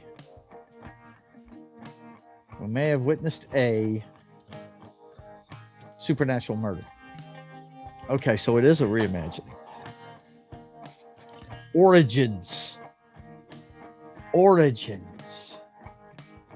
Okay, so let's check it out. Let's see if they've got the cast pictures. Here we go. Daphne Blake is McKeenan Grace. Maxwell Jenkins is playing Freddie Jones. Abby Ryder Fortson is Velma Dinkley. And Tanner Hagen will be Shaggy Rogers. What a deal. Let's see who else we got here. I know none of these people. Paul Walter Hauser. Is he related? Is he related to Rip? Is he related to Rip? I'm looking at this here to see. I wonder if he's related to them. Oh, that's the guy that was in that Clint Eastwood movie, right? Yeah. Anyway, let's see. This is actor, producer, all that good stuff. Let's see if he's related. Familia. Let's see. It's married to Elizabeth Bolden.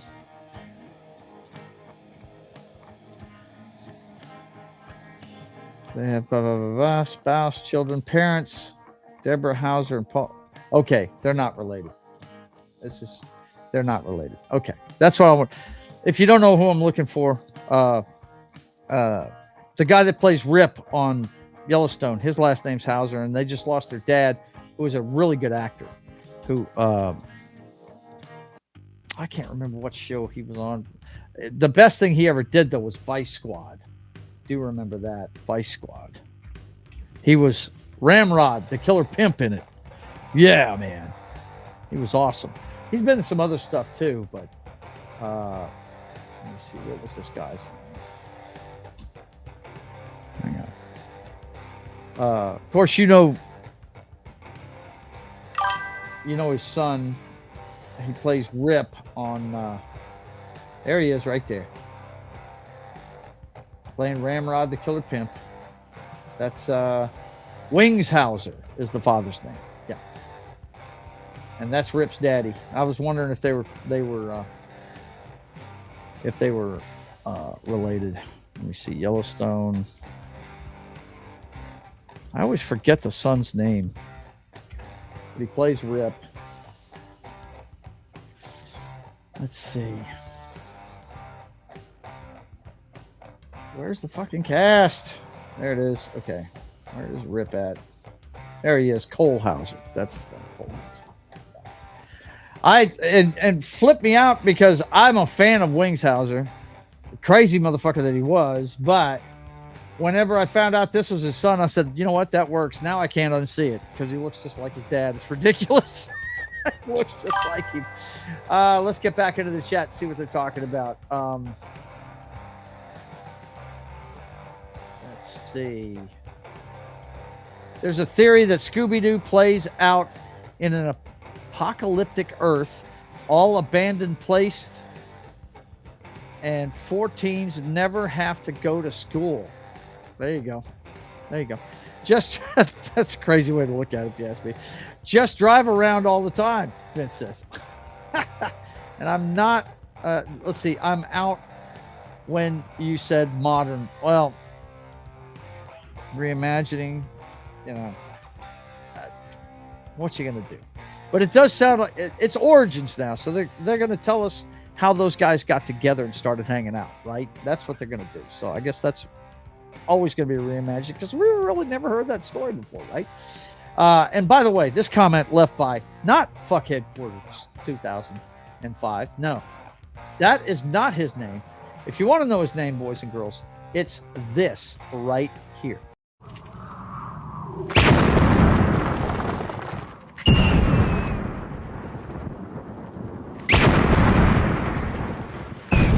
There are some who call me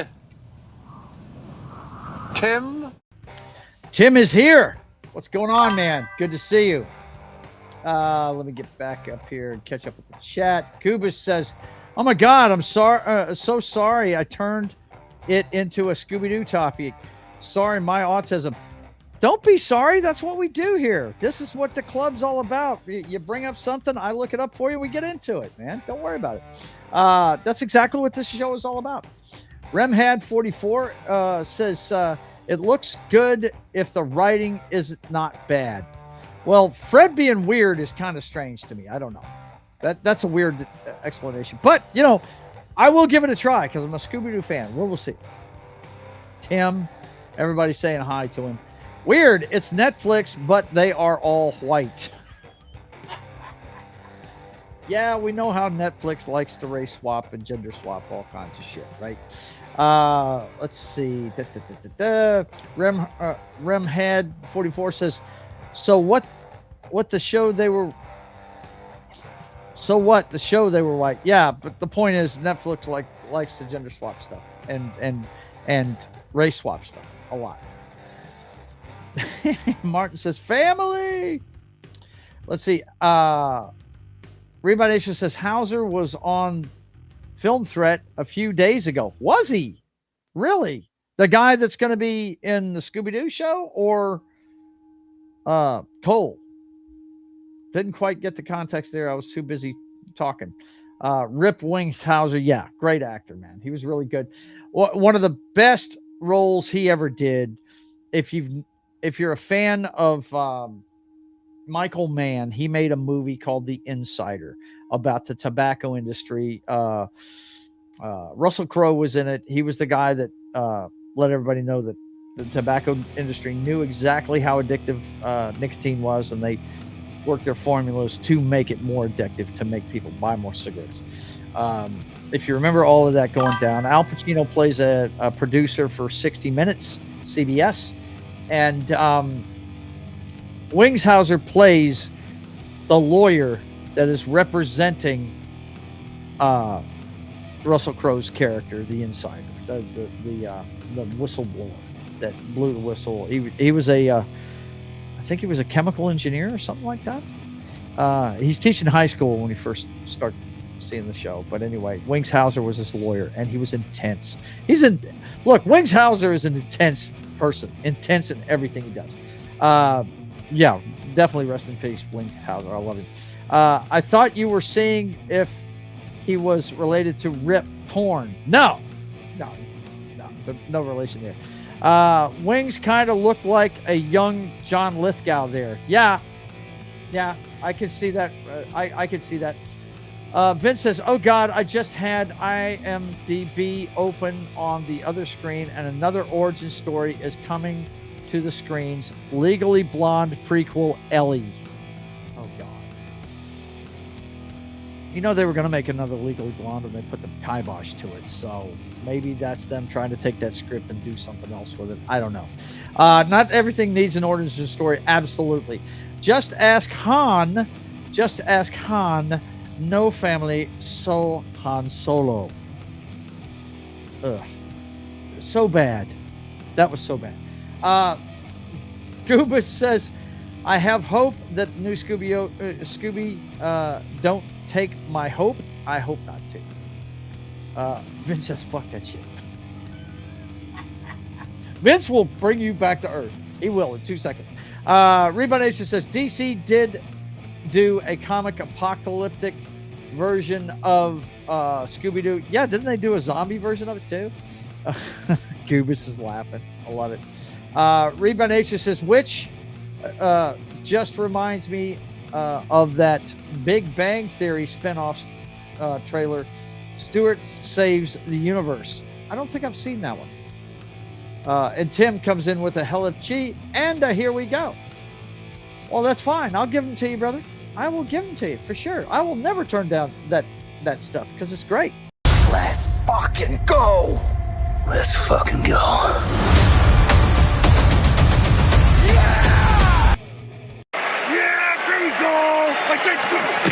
right, let's see if I can catch up with this because we got, okay, that's the last one. Let's see. Paul Hauser was who I meant was on film thread. Paul Hauser. Okay, gotcha. All right, so the fight. Let's finally, here at the end of the show, talk about the fight. Look, if you're a Mike Tyson fan, you saw this way too often.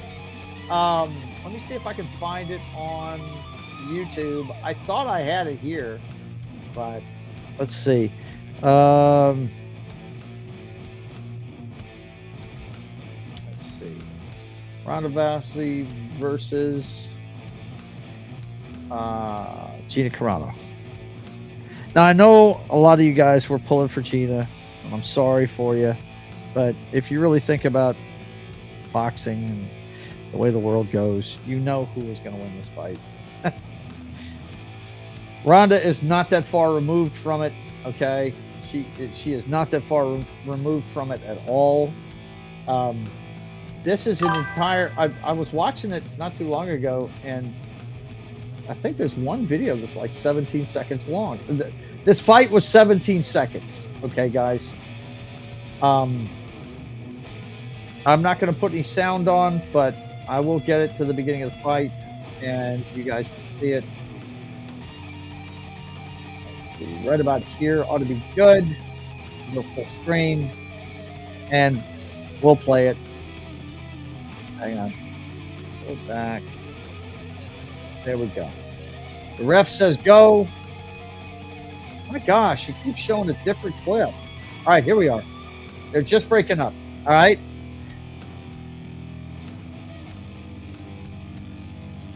She takes her down. She's trying to get a lock on one of her arms. Then Ronda starts beating her about the head, and then boom, the armbar, and she automatically taps. That was it. Ronda wins.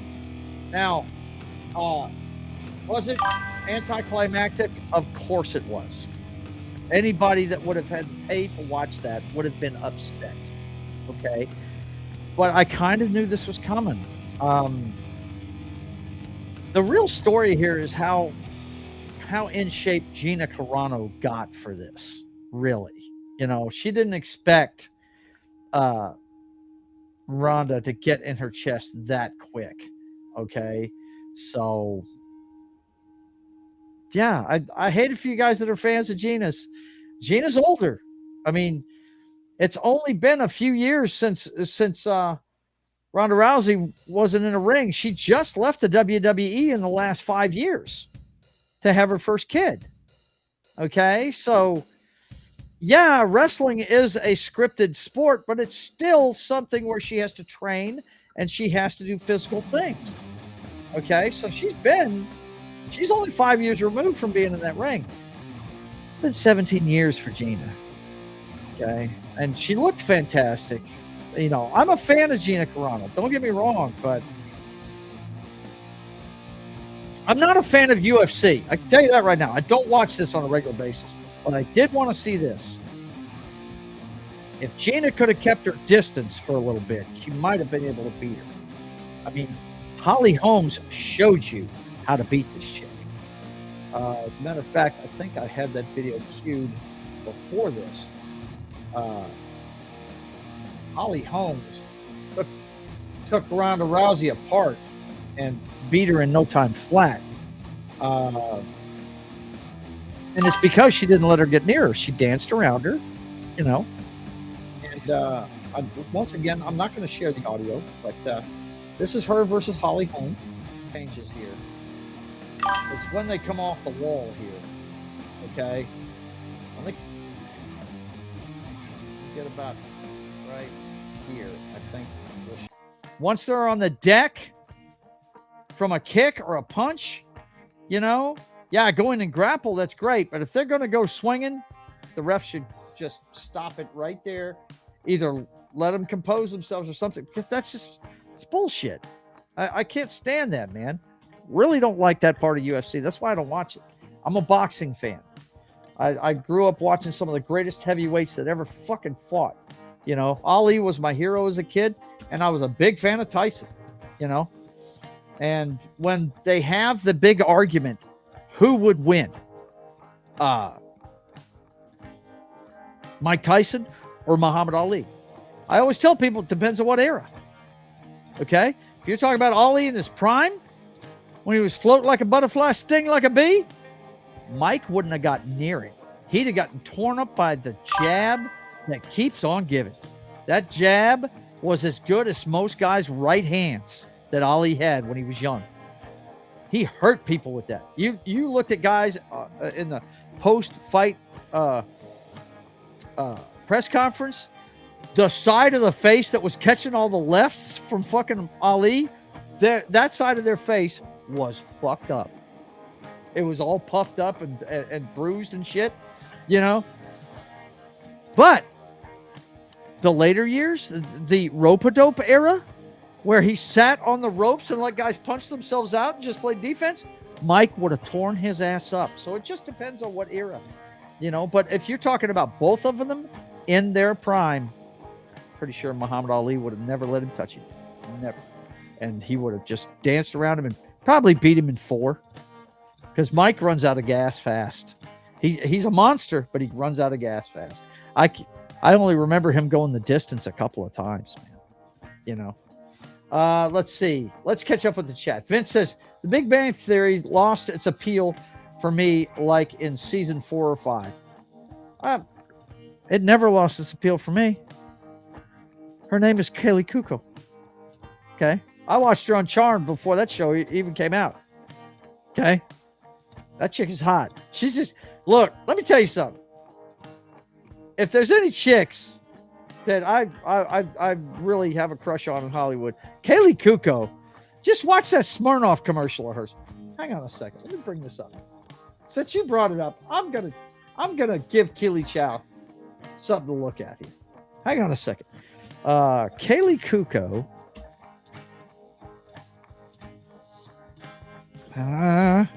Kaylee. Damn it. Come on. Kaylee Kuko Smirnoff commercial. I've already searched for it once. Yeah. I want you to look at this girl's face. Okay? No music. Just look at her face. Tell me this face doesn't say, you can't handle me. That smirk. That looking through her eyebrows thing. This girl is smoking. Period. That's just all there is to it. I mean, dude, that girl makes me hungry. That's just all there is to it. I'm sorry. Yeah. Let's get it on, Vince says. They did an origin of Scooby-Doo. It's called A Pup Named Scooby. Yeah, I do remember that. I don't think I've watched it. Martin said, I love Gina, but I knew Ronda was going to win. I knew she was going to win, too. She's been fighting a lot. I like them both. Just a shame it ended so quickly. Yeah, well, that's what...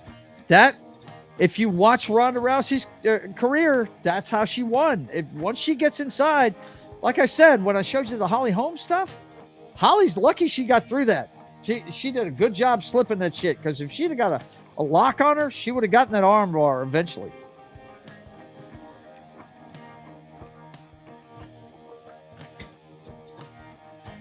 Vince says Ronda stayed a bit more active while in the WWE. Absolutely. Though well done on Gina getting in shape. Yeah, according if you go watch on Netflix and watch the post fight interview, she said the whole process she loved.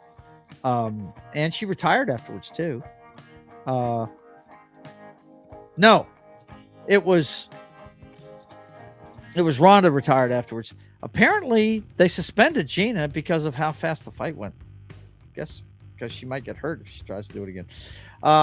Let's see. Rimhead 44 says highlights of 17 fucking seconds. Yeah, I know.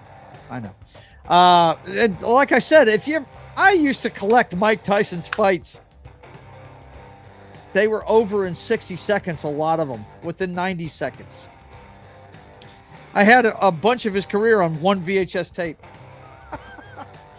Let's see. Martin says, I mean, she's 7 years younger, has better physical condition, retired, but had been working on her farm. No doubt. They live off grid, that bunch. If you know anything about them, her and her husband, they live off the grid. They've got a farm. Yeah, she's in shape. She didn't have to she just stays that way, which is not an easy thing. She has been fighting since she was a little girl. Yes, absolutely. Mark, you're absolutely correct. Rimhead 44, mob rigs all sports, I swear. I'm going to tell you no. I'm going to tell you no on that. Not all sports. They don't rig the NFL. It may seem like it sometimes, but they don't do that.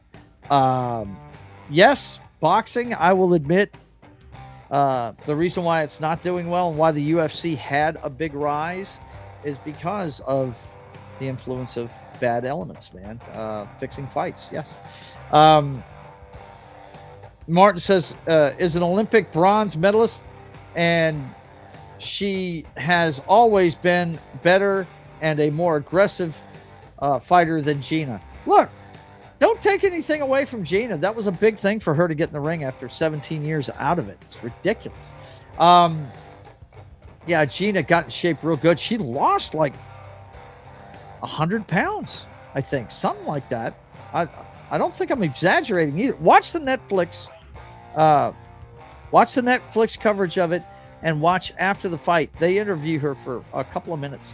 Yeah, don't get too close to a grappler. No doubt, Martin. No doubt. You got to keep your distance. Rimhead says, I think Gina looked chubby. What? Dude, come on. But why get in shape to throw a fight? She didn't look chubby. She looked good. Martin says, don't grapple a grappler. Yeah, no doubt. Don't grapple a grappler. Reed says, oh, to be the cream filling in that double pretzel. No doubt. Rimhead says she was more chubby while doing films and shows. No, that's Vince telling Rimhead that. At least to look more thick. Yeah, gotcha. That's what you meant? Okay. Let's see. Boxing is more tactical. Well, boxing, I've said this a million times. We've seen guys from each arena. UFC, try to box. Boxers try the UFC. Right? Who was it? Conor McGregor took on Mayweather, right? Dumb to take on Mayweather. One of the most...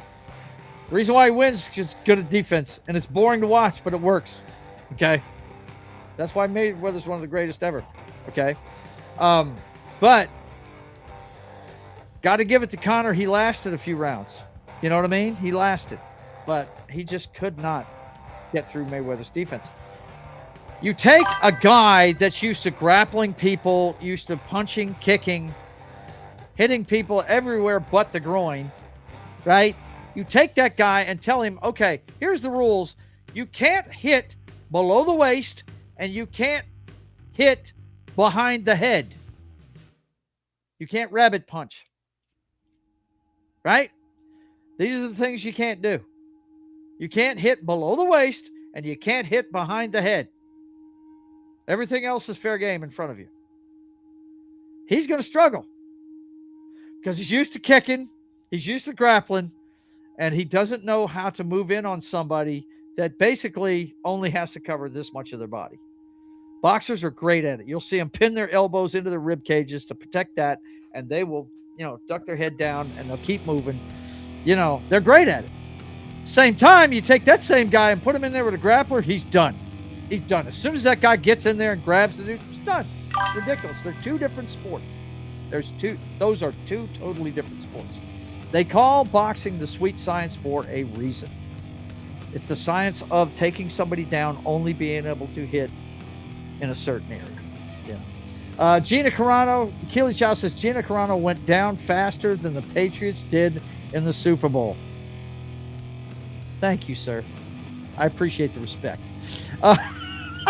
By the way, those of you turning in for the first time, I am a huge Seattle Seahawks fan. That is my favorite team. They won their second Super Bowl this last year against the Patriots, a team that had beaten them in the past in the Super Bowl. E. Clay Thomas says Tyson would win because he would bite his ear off.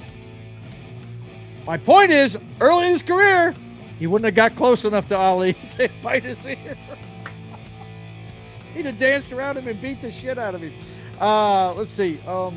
Vince says a gentleman's sport. Talking about, pugilists, right? Boxing. Yeah, that's every time you see the Brits go out, they're like, they're gonna punch at each other. It is considered the gentleman's sport. Yes. Meh. Vince says.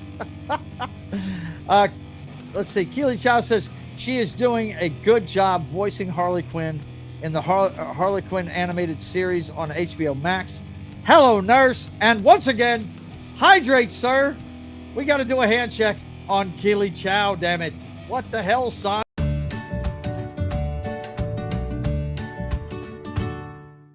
Hydrate, buddy. Hydrate. Good Lord. What are you, out of your mind? Ikai Thomas says, Kaylee Kuko isn't even mid. You can say that all you want. That girl's eyes say something else. Def Jam, but you're welcome to your opinion, E. Clay Thomas. Really, you are. Let's see. Keely Chow says, Def Jam Vendetta is the closest thing we will ever see to the mob being involved in wrestling. They've been involved in it in the past, sir. So, if you don't think some of those territory days were controlled by organized crime. Besides, let me tell you something, guys. If you're betting on wrestling matches, you're fucking up. E. Clay Thomas says, can somebody pay me $1 million to get into shape? That's basically what happened with Gina, right? She got paid $1 million to get in shape. Vince says, need to look up how Brock Lesnar did in the UFC. Yeah. Now, he was a UFC fighter, and I think he was a champion at one point.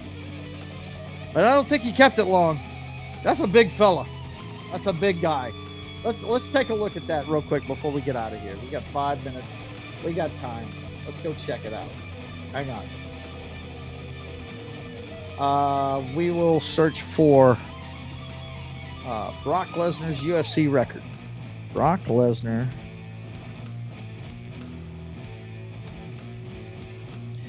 UFC record.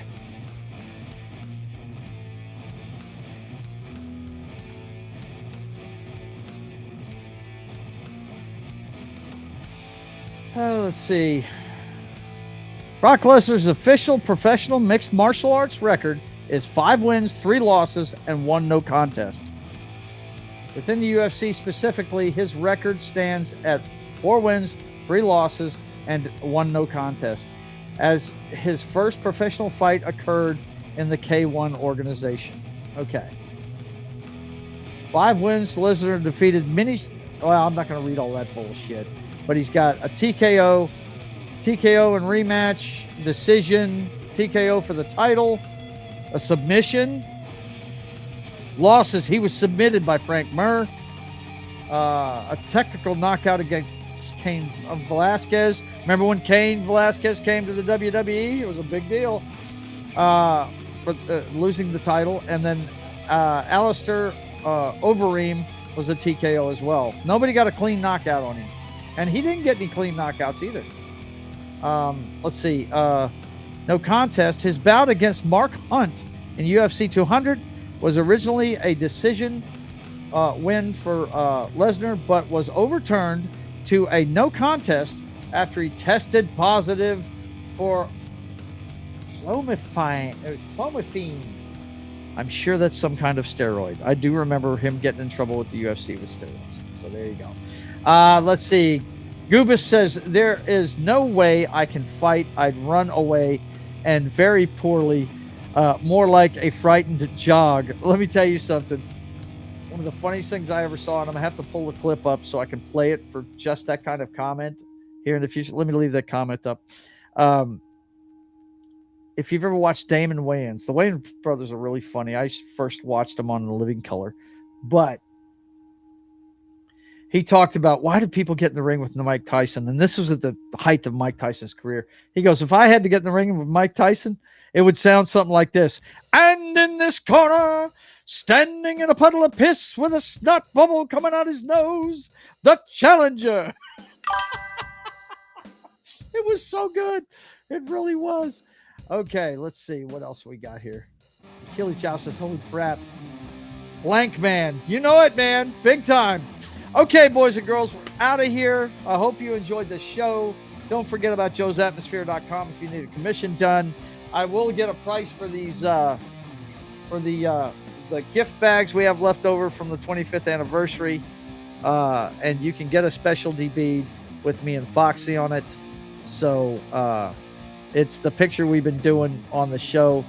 So I look forward to that in the future. I want to thank you guys for being here. Thank you, Vince, for being here and doing all the modding. He said, Brock and steroids. I'm shocked. Shocked. Well, not that shocked. Yeah, no doubt, right? Let's see. You're welcome, Keely Chow. You're welcome for the great show. Vince, put your tag up there. I know what it is pretty much, but I still like to read it the way you intended. Like, share, comment, and subscribe. We all need your help, boys and girls. Don't forget about that, okay?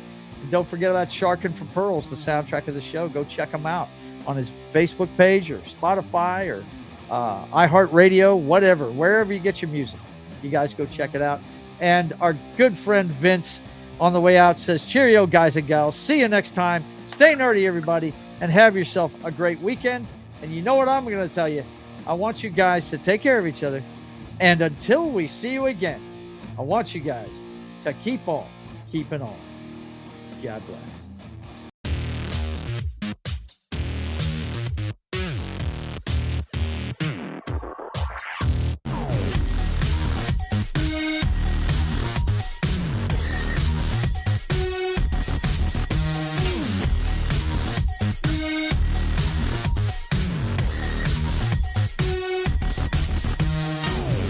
Keely Chow says, bye for now. I don't think he's leaving, though. There's pretty girls on the screen.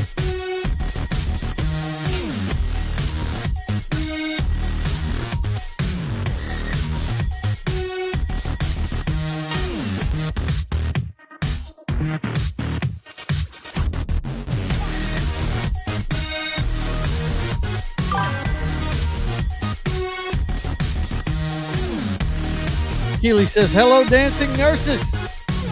And we're going to have to do a hand check for that guy.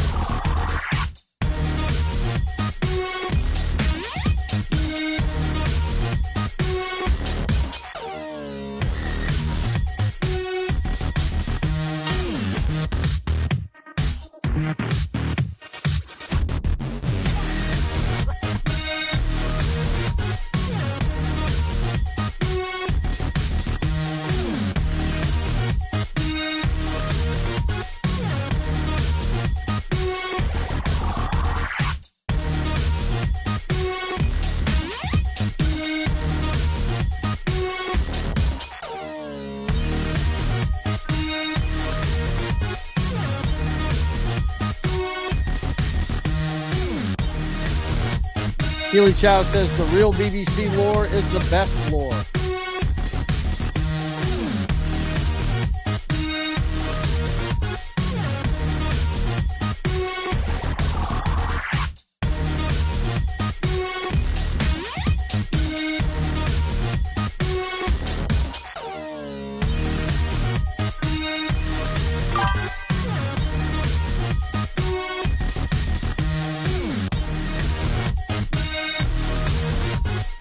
Vince says, miss Peeping Tom stories. Yeah, me too. That was some great stuff. It really was.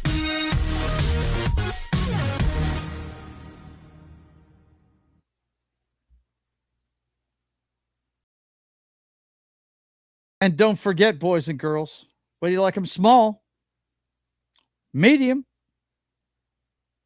or large, Titty Tuesday begins on Sunday night every week on Joe's Atmospheres channel. We'll see you next time, boys and girls. Peace. Oh, man, he's feeding the ducks again.